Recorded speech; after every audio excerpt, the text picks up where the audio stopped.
Dieu, viens à mon aide. Seigneur, viens vite à mon secours. Gloire au Père, au Fils, au Saint-Esprit, maintenant et toujours. Dans les siècles des siècles. Amen. À la troisième heure du jour. Seigneur tout-puissant, sur tes apôtres tu envoyas le Saint-Esprit.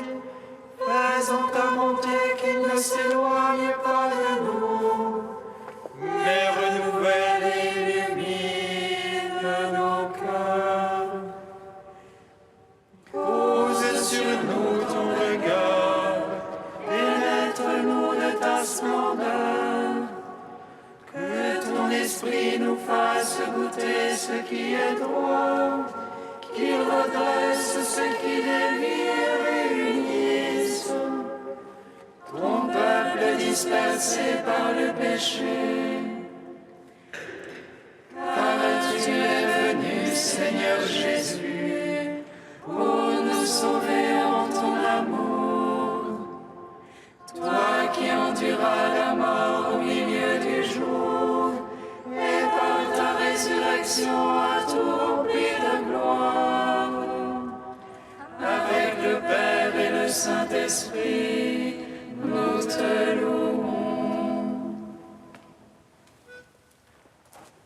Peuple de Sion, Jérusalem, éclate en cri de joie. Marche à la rencontre de ton Dieu, éclate en cri de joie. Peuple de Sion, Jérusalem, éclate en cri de joie. Marche à la rencontre de ton Dieu, éclate en cri de joie. La ville de notre force, c'est Sion, le rempart et l'avant-mur, pour nous c'est le Sauveur. Ouvrez les portes, car Dieu est avec nous. C'est lui qui brisera le joug de notre servitude. Peuple de Sion, Jérusalem, éclate en cri de joie. Marche à la rencontre de ton Dieu, éclate en cri de joie. Lève-toi, Jérusalem, tiens-toi sur la hauteur. Regarde la joie qui te vient de ton Dieu.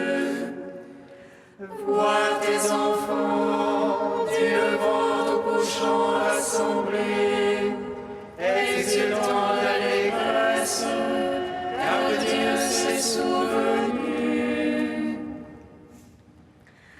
Peuple de Sion, Jérusalem, éclate en cri de joie. Marche à la rencontre de ton Dieu, éclate en cri de joie. Psaume 118, strophe 3. Redressez-vous et relevez la tête, car votre délivrance est proche. Redressez-vous et relevez la tête, car votre délivrance est proche. Sois bon pour ton serviteur et je vivrai. J'observerai ta parole. Ouvre mes yeux, je regarderai aux merveilles de ta loi. Étranger que je suis sur la terre, Ne me cache pas tes ordres. Mon âme se consume à désirer en tout temps tes jugements. Et t'en prends au superbe maudit qui sortent de tes ordres. Décharge-moi de l'insulte et du mépris, car je garde ton témoignage. Que des princes tiennent séance contre moi. Je médite tes volontés. Ton témoignage, voilà mes délices. Tes volontés, mes conseillers. Gloire au Père, au Fils, au Saint-Esprit, pour les siècles des siècles. Amen. Redressez-vous et relevez la tête, car votre délivrance est proche. Psaume 12. Console-toi, console-toi, mon peuple. Je suis ton sauveur et ton roi. Console-toi, console-toi, mon peuple. Je suis ton sauveur et ton roi. Jusqu'à quand, Seigneur, m'oublieras-tu jusqu'à la fin? Jusqu'à quand, mon Dieu, me vas-tu cacher ta face? Jusqu'à quand mettrai-je mon âme en révolte? Jusqu'à quand mon adversaire aura-t-il le dessus? En mon cœur le chagrin de jour et de nuit. Jusqu'à quand, mon Dieu, me vas-tu cacher ta face? Regarde pour moi, Seigneur mon Dieu. Illumine mes yeux que dans la mort je ne m'endorme. Que l'adversaire ne dise je l'emporte sur lui. Que l'oppresseur n'exulte à me voir chanceler. Pour moi, Seigneur, en ton amour je me confie. Que mon cœur exulte la nuit en ton salut. Que je chante au Seigneur pour le bien qu'il m'a fait. Que je joue pour le nom du Seigneur le Très-Haut. Gloire au Père, au Fils, au Saint-Esprit, pour les siècles des siècles. Amen. Console-toi, console-toi, mon peuple. Je suis ton sauveur et ton roi. Psaume 13. L'insensé a dit dans son cœur, non plus de Dieu. Corrompus, abominables leurs actions, non plus d'honnête âme. Des cieux, le Seigneur se penche vers les fils d'Adam, pour voir s'il en est un de sensé, un qui cherche Dieu. Tous ils sont dévoyés, ensemble pervertis. Non, il n'est plus d'honnête homme, non plus un seul. Ne savait-il tous les malfaisants, ils mangent mon peuple. Voilà le pain qu'ils mangent, ils n'invoquent pas Dieu. Alors ils seront frappés d'effroi, cause des froids. Car Dieu est pour la race des justes, le Seigneur est son abri. Vous bafouez les visées du petit, mais le Seigneur est son abri. Qui donnera de Sion le salut d'Israël? Le Seigneur amènera son peuple. Lorsque le Seigneur amènera son peuple, allégresse à Jacob et joie pour Israël. Gloire au Père, au Fils, au Saint-Esprit, pour les siècles des siècles. Amen. Console-toi, mon peuple, je suis ton sauveur et ton roi. Cantique d'Isaïe, page 283. Toi, Israël, mon serviteur, Jacob que j'ai choisi, race d'Abraham, mon ami, ne crains pas car je suis avec toi. Toi qu'aux confins de la terre j'ai saisi, et que du bout de la terre j'ai amené. Toi qui j'ai dit tu es mon serviteur, je t'ai choisi et non pas rejeté. Ne guette pas anxieusement, car je suis ton Dieu. Je te rends vigoureux et je t'aide, je te soutiens de ma droite victorieuse. Oui, certes, ils seront honteux et confus, tous ceux qui s'enflammaient contre toi. Ils seront anéantis et périront, ceux qui te cherchaient querelle. Tu chercheras sans les trouver, tes adversaires. Ils seront anéantis, réduits à rien, ceux qui te faisaient la guerre.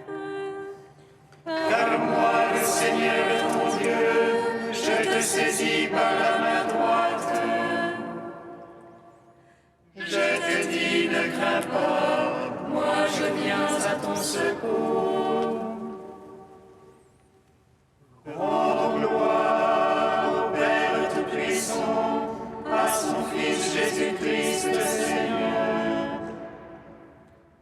à l'Esprit qui habite en nos cœurs, pour les siècles des siècles. Amen.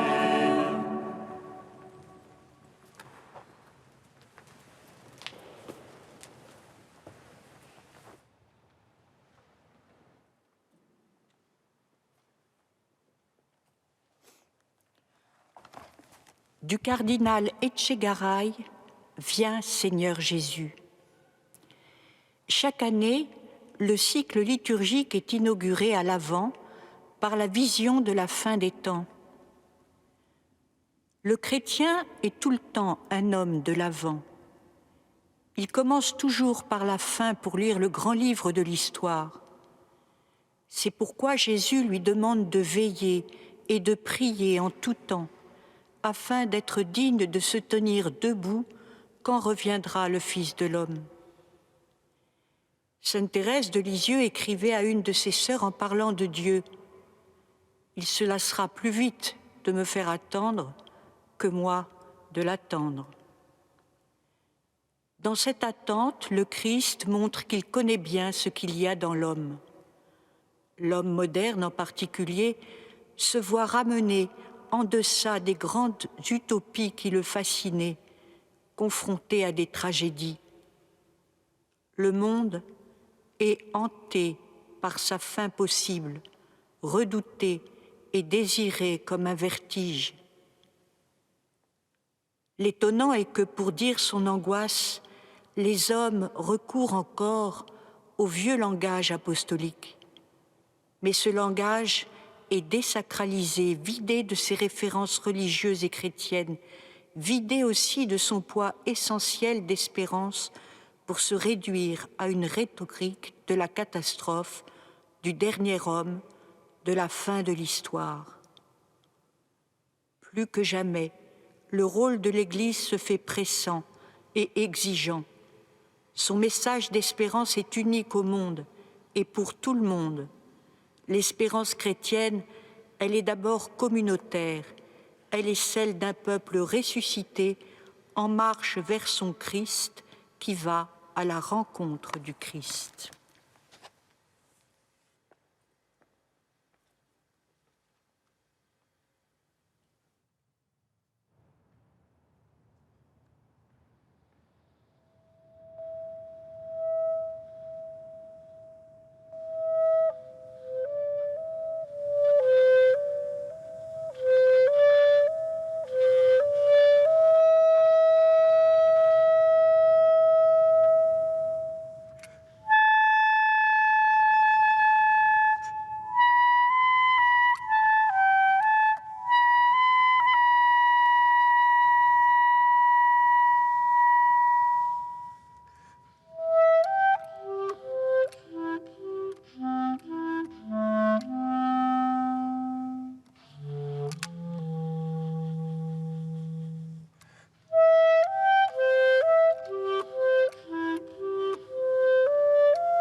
Les yeux levés vers toi, Seigneur, tes serviteurs attendent ton retour.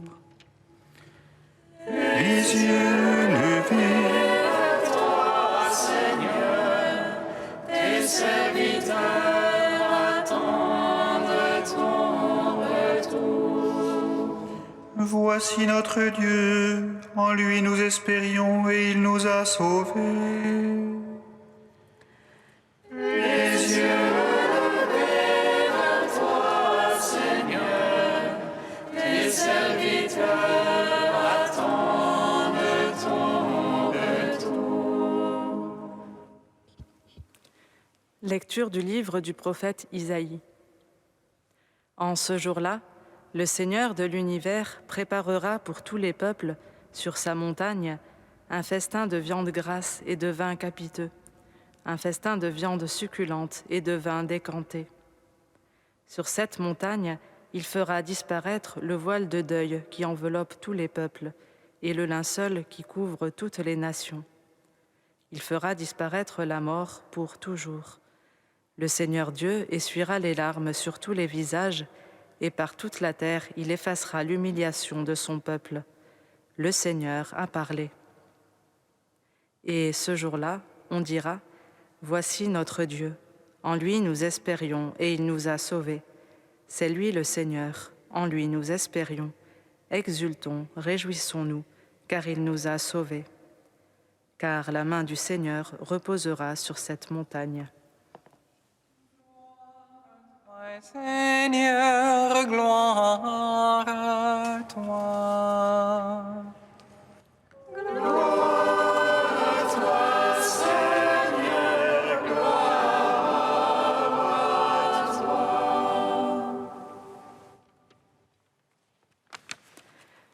Un festin de viande grasse et de vin capiteux, un festin de viande succulente et de vin décanté.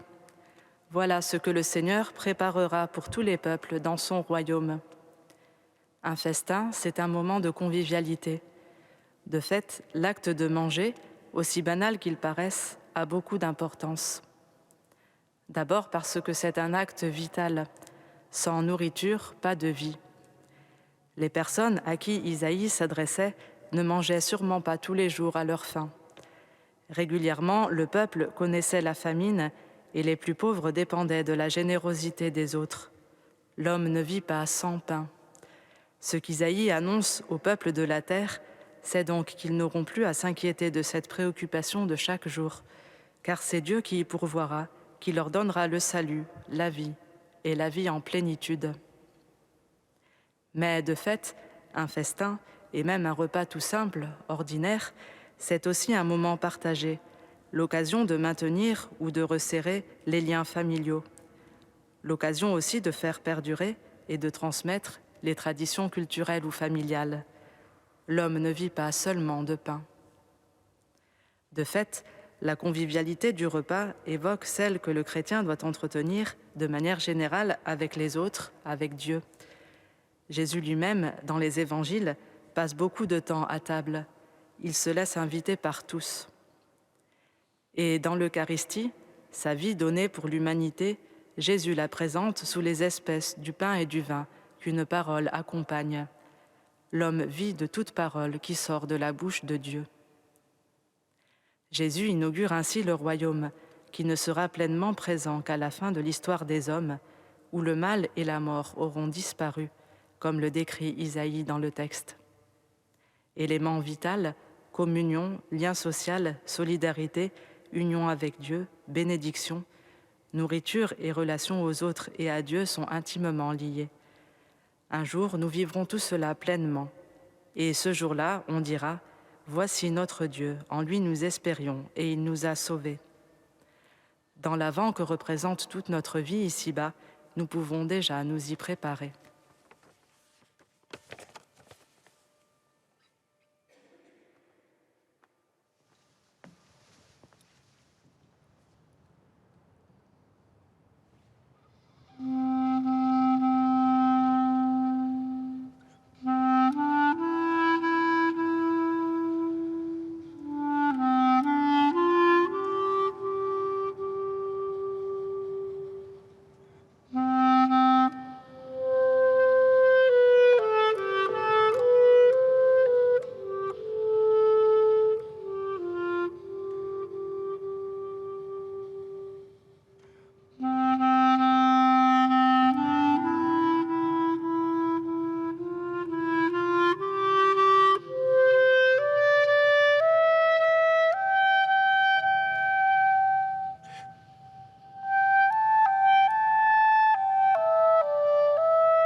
Seigneur, entends notre prière, écoute-nous, exauce-nous.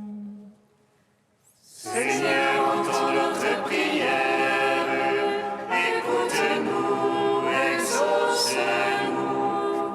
Pour que notre cœur s'ouvre à l'attente de ton retour durant tout ce temps de l'Avent, Seigneur, nous te prions. Seigneur, entends notre prière, écoute-nous, exauce-nous. Pour l'unité de tous les chrétiens, attendant ensemble ta venue, Seigneur, nous te prions. Seigneur, entends notre prière, écoute-nous, exauce-nous. Pour notre conversion à tous, pour que notre cœur soit rempli d'amour pour toi et notre prochain, Seigneur, nous te prions. Seigneur, entends notre prière, écoute-nous, exauce-nous. Dieu très saint, Dieu saint et fort, Dieu saint immortel, aie pitié de nous.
Comme nous l'avons appris du Sauveur et selon son commandement, nous osons dire. Notre Père qui es aux cieux, que ton nom soit sanctifié, que ton règne vienne,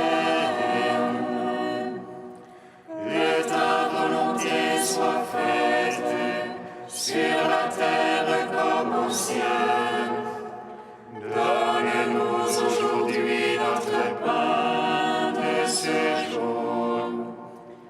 Pardonne-nous nos offenses, comme nous pardonnons aussi à ceux qui nous ont offensés.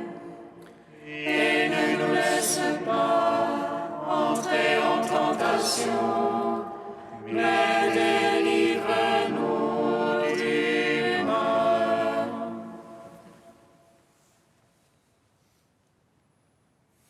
Apprête nos cœurs, Dieu très bon, par la puissance de ta grâce, pour qu'au jour où ton Fils viendra, il nous juge dignes de prendre place à sa table et de recevoir de sa main le pain du ciel. Lui qui règne avec toi dans l'unité du Saint-Esprit, maintenant et pour les siècles des siècles. Amen. Bénissons le Seigneur. Nous rendons grâce à Dieu. Amen. L'ange annonça à Marie qu'elle serait la mère du Sauveur. Et elle conçut de l'Esprit Saint. Réjouis-toi, Marie, pleine de grâce, le Seigneur est avec toi. Tu es bénie entre les femmes, et Jésus, le fruit de ton sein, est béni. Voici la servante du Seigneur. Qu'il me soit fait selon